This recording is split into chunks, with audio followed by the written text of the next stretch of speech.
ಅದನ್ನ ನಿಮ್ಮ ಕಾರ್ಯಕರ್ತನ ನೀವೇ ಸಾಯಿಸಿ 25 ಲಕ್ಷ ಕೊಟ್ಟಿರಿ.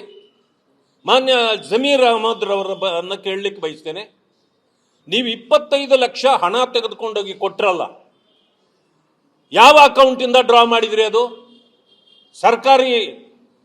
ಸರ್ಕಾರದ ಖಾತೆಯಿಂದ ನೀವು ಯಾವುದೇ ಹಣವನ್ನು ಆ ರೀತಿ ತಗೊಂಡೋಗಿ ಕೊಡಲಿಕ್ಕೆ ಸಾಧ್ಯವೇ ಇಲ್ಲ.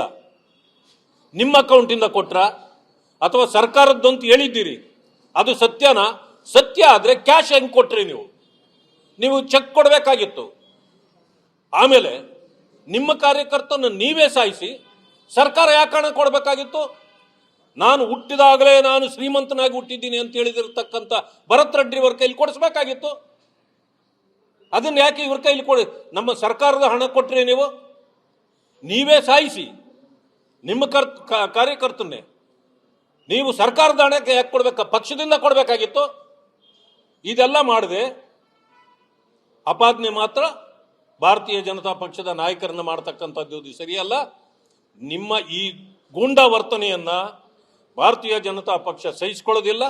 ಇವತ್ತು ಕೂಡ ನೋಡಿ, ನಮ್ಮ ಕಾರ್ಯಕರ್ತರು, ಒಂದು ಹೆಣ್ಣು ಮಗಳು, ಮಾನವೀಯತೆ ಇಲ್ಲ ಈ ಸರ್ಕಾರಕ್ಕೆ ಮತ್ತು ಕಾಂಗ್ರೆಸ್ ನಾಯಕರಿಗೆ. ಒಂದು ಹೆಣ್ಣು ಮಗಳ ವಸ್ತ್ರ ಬಿಚ್ಚಿ ಆಕೆಯನ್ನು ಥಳಿಸಿ ಇವತ್ತು ಎಂಥ ಒಂದು ಗಂಡಾಂತರವನ್ನು ಸೃಷ್ಟಿ ಮಾಡಿದ್ದಾರೆ. ಹುಬ್ಬಳ್ಳಿಯಲ್ಲಿ ನಮ್ಮ ಕಾರ್ಯಕರ್ತರು ಈಗಾಗಲೇ ಬೀದಿಯಲ್ಲಿ ನಿಂತು ಹೋರಾಟ ಮಾಡ್ತಕ್ಕಂಥ ಕೆಲಸ ಅಲ್ಲಿ ನಡೆದಿದೆ.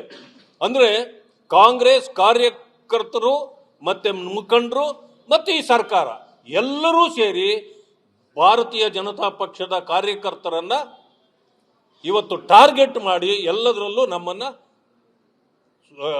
ಏನು ಬಡಿಯತಕ್ಕಂಥ ಮತ್ತೆ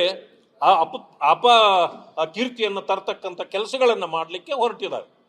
ಇದನ್ನ ನಾವೆಲ್ಲರೂ ಸೇರಿ ಖಂಡಿಸ್ತೇವೆ.